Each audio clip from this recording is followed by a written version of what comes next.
Oke, pertemuan yang lalu kita sudah membahas tentang teorema inequality dari triangle atau teorema pertidaksamaan yang digunakan untuk mencari salah satu sisi dalam sebuah segitiga di mana ketika dua sisi diketahui dan satu sisinya tidak diketahui dan segitiga tersebut bukan segitiga siku-siku. Kemudian hari ini kita akan lanjut ke bagian similar triangle, kemudian ada jenis-jenis dari segitiga triangle atau nanti kita juga masuk ke praktis dan bahasannya gitu ya. Nah, yang pertama di sini ketika ada similar triangle. Nah, similar ini artinya bukan hanya sama, tetapi dia juga berkorespondensi atau corresponding. So, ketika di sini ada triangle ABC and DEF itu dikatakan similar ketika same shape, bentuknya sama, kemudian panjang sisinya juga sama dan sudutnya yang sama gitu. Nah, padahal kalau kita lihat di sini untuk triangle yang pertama yang ABC itu terlihat lebih kecil daripada si yang DEF. Namun biasanya karena di sini dikatakan dia itu adalah corresponding, berarti untuk triangle yang kedua yang DEF itu adalah kelipatannya. Sehingga ketika disederhanakan nanti dia akan sama ukurannya dengan yang ABC seperti itu. So, ketika seperti ini berarti kita tahu untuk sudut A itu akan bersesuaian dengan D gitu ya. B sama I, C sama F gitu. Oke, kemudian kita next di sini. Nah, kalau misalkan kita belajar tentang sebuah segitiga, segitiga itu ada banyak sekali jenisnya gitu ya. Nah, di antaranya yang akan kita pelajari di sini ada 3 jenis. Yang pertama ada isosceles triangle, and then equilateral triangle, and then right triangle. So, kalau isosceles triangle, a triangle with at least two congruent sides and two congruent angles called base angles, which are opposite the congruent sides. Jadi, isosceles itu apa sih gitu ya? Dia adalah segitiga sama kaki. Kalau segitiga sama kaki berarti sudut yang di bawah di sini kan ini kakinya sama ya. Pasti sudutnya yang di bawah juga sama gitu. Kemudian ketika kita kaitkan dengan formula atau area dari sebuah triangle yaitu setengah dikalikan base dikalikan height. Nah, base-nya itu kan yang di bawah di sini gitu ya. Tapi tingginya itu yang kita tarik garis. Sehingga ketika kita tarik garis seperti ini hingga bersinggungan dengan base-nya, dia akan perpendicular atau dia akan tegak lurus sehingga besarnya di sini adalah 90 derajat. Gitu ya. Nah, itu akan 90 derajat. Misalnya 90 derajat karena dia perpendicular gitu. And then yang kedua ada equilateral. Kalau equilateral berarti dia sama sisi. So a triangle with three sides congruent and all three angles are congruent. Each angle measure is 60 degree. The dotted line in the figure is the height. Jadi yang namanya equilateral itu adalah segitiga sama sisi. Kalau segitiga sama sisi semuanya kan panjangnya sama, berarti kita bisa tahu sudutnya besarnya adalah 60, ini 60, and then ini 60 gitu ya. Dan ketika tingginya di sini bersinggungan dengan base, maka dia juga perpendicular atau dia tegak lurus. Maka besarnya adalah 90 derajat gitu.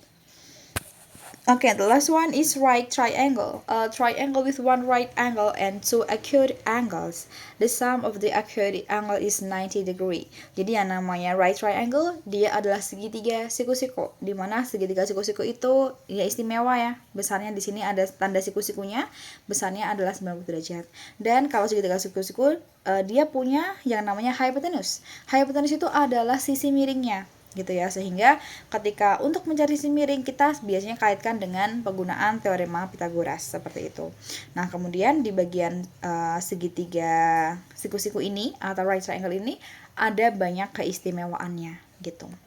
Oke, kita next saja. Nah, untuk penggunaan teorema Pythagoras masih ingat ya, dimana sisi miringnya itu jumlah kuadratnya itu adalah C kuadrat atau hypotenuse kuadratnya itu sisi miringnya itu sama dengan sisi yang kaki yang pertama atau alasnya dikuadratkan ditambah dengan tinggi dikuadratkan seperti itu.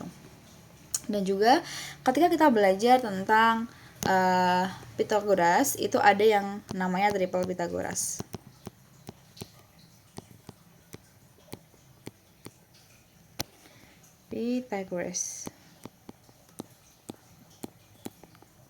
Gitu ya. Yang pertama untuk tipe yang pertama ketika itu ada 3, 4, dan 5. Ini berlaku untuk kelipatannya juga. Berarti setelah ini ada 6, 8 dan 10 gitu ya. Apalagi 12, 16 dan 20. Ini untuk tipe yang pertama. Kalau tipe yang kedua biasanya ini sering muncul di soal SAT, itu adalah 5, 12, 13. And then ini ada 10, ada 24, ada 26 dan seterusnya gitu ya untuk kelipatannya. Kemudian ada lagi yang besarnya adalah 7, terus 24 dan 25. And then ini ada 14, 84 and 50 dan seterusnya seperti itu. Ada beberapa jenis sebenarnya, tapi biasanya untuk di SAT yang paling sering muncul yang type yang kedua. Oke, kemudian untuk mencari salah satu sisi dalam sebuah segitiga siku-siku bisa ya. Nanti kan kita kaitkan dengan teorema Pythagoras begitu. Oke. Kita next aja ke bagian ini yang paling penting gitu ya, yang akan Miss sampaikan di sini. Jadi ketika tadi Miss sudah bilang kalau di bagian right triangle atau segitiga siku-siku itu sangat istimewa. Istimewanya apa gitu ya? Dia selalu dikaitkan dengan trigonometri gitu ya, dan ada banyak keistimewaan dari sudut-sudutnya gitu ya. Nah, yang pertama di sini kita bisa menggunakan formula 45 45 90 gitu ya. Untuk apa? Untuk mengetahui panjang sisinya. Nah, 45 45 90 itu apa? Itu sudutnya gitu ya. Sehingga ketika nanti ada suatu segitiga siku-siku yang besarnya adalah sudutnya itu adalah 45 45, maka pasti kita bisa menggunakan ini X dan X akar 2. Maksudnya apa sih, Miss gitu ya? Jadi misalkan ini ada sebuah segitiga, ini ABC seperti ini. Kemudian panjangnya A to B itu adalah 7. Ini equal 7. Maka panjangnya B to C itu adalah 7 juga, 7. Kan sama panjang sisinya, karena derajatnya kan sama gitu.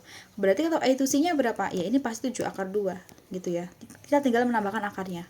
Nah, emang benar kalau ini akar 2, Miss gitu ya. Kalau misalkan tidak percaya, kita bisa membuktikan menggunakan teorema Pythagoras gitu ya. Berarti untuk mencari A to C itu adalah 7 kuadrat ditambah 7 kuadrat.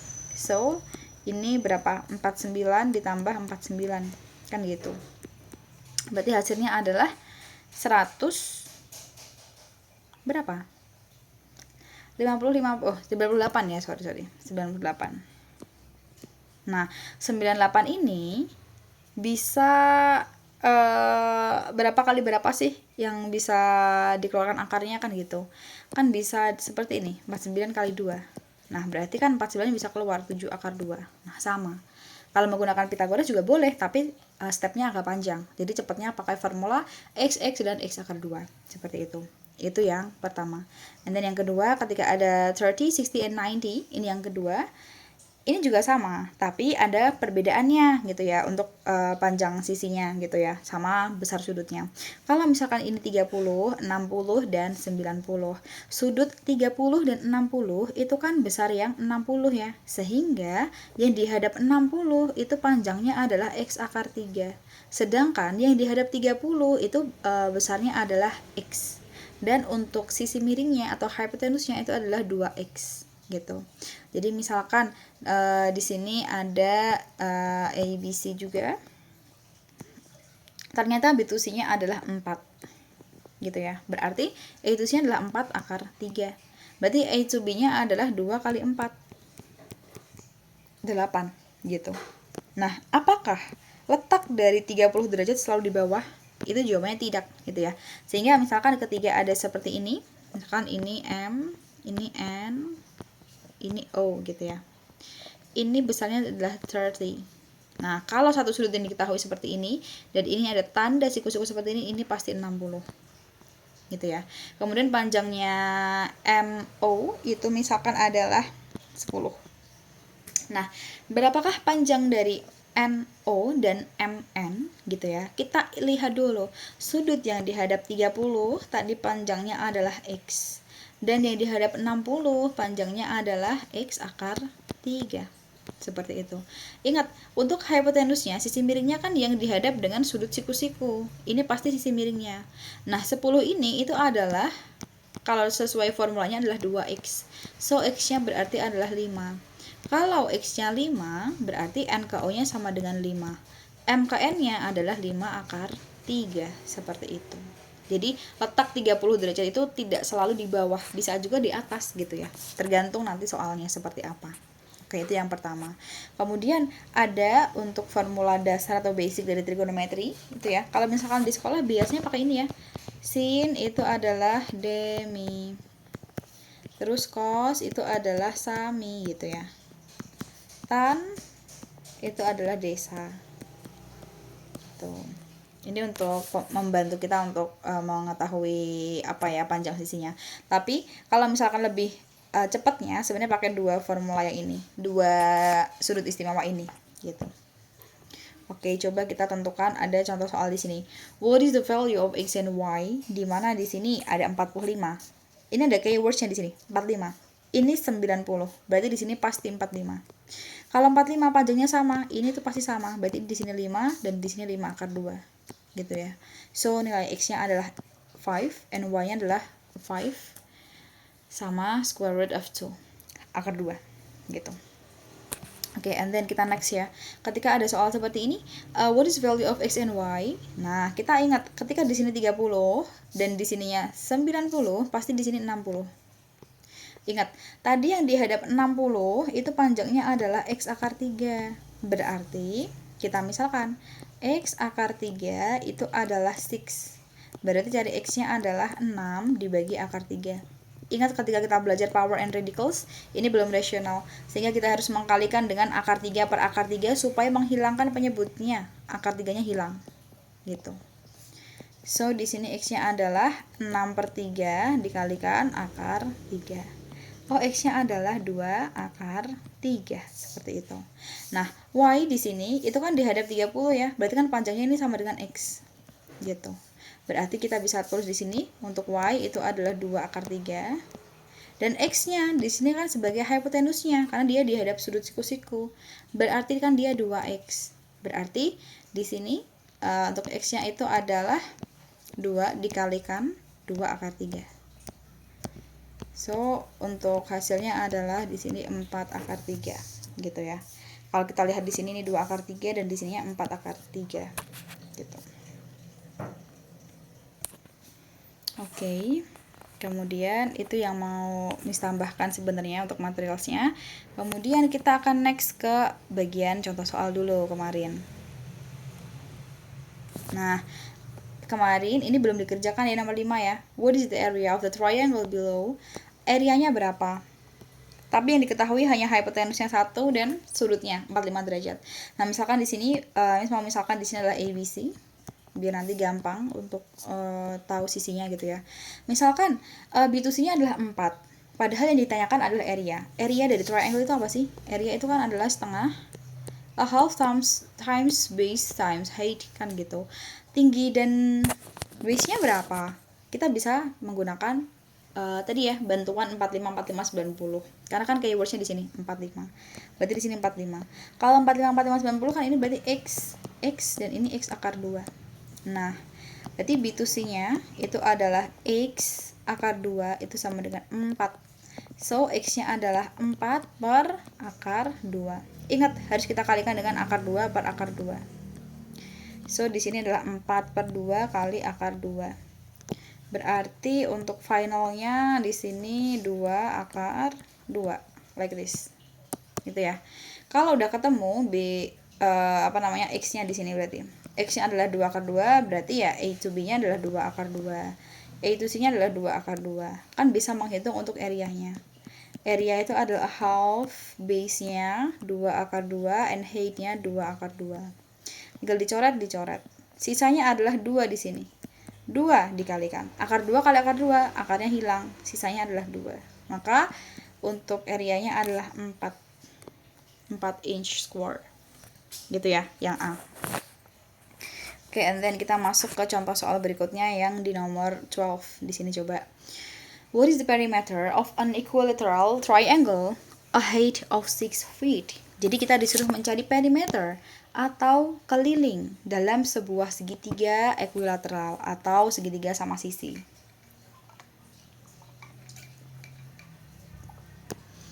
Yang diketahui panjang kakinya, bukan kaki ya, tingginya adalah 6 gitu ya. So di sini kita bisa menggunakan formula ini.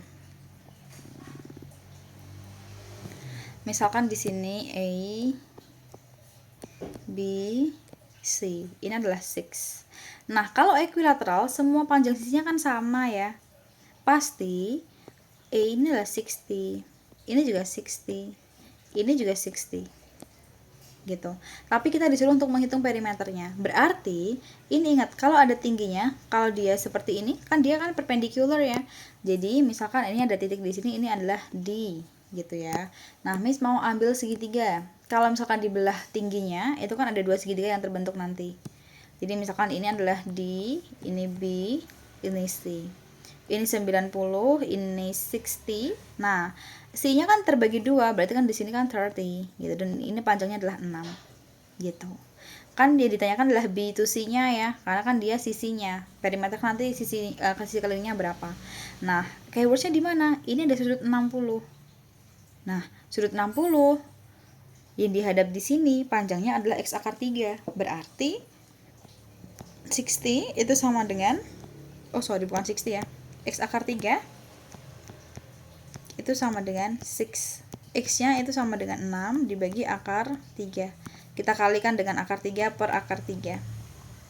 So, di sini X-nya adalah 6/3 akar 3. X-nya di sini adalah 2 akar 3. Gitu ya. Berarti kalau X-nya adalah 2 akar 3, X itu kan yang dihadap 30 ya. Berarti di sini adalah 2 akar 3. Kalau B to C-nya kan dia hipotenusnya, berarti kan dia 2 kalinya. Berarti B to C-nya itu adalah 2 dikalikan 2 akar 3. Berarti di sini 4 akar 3 gitu.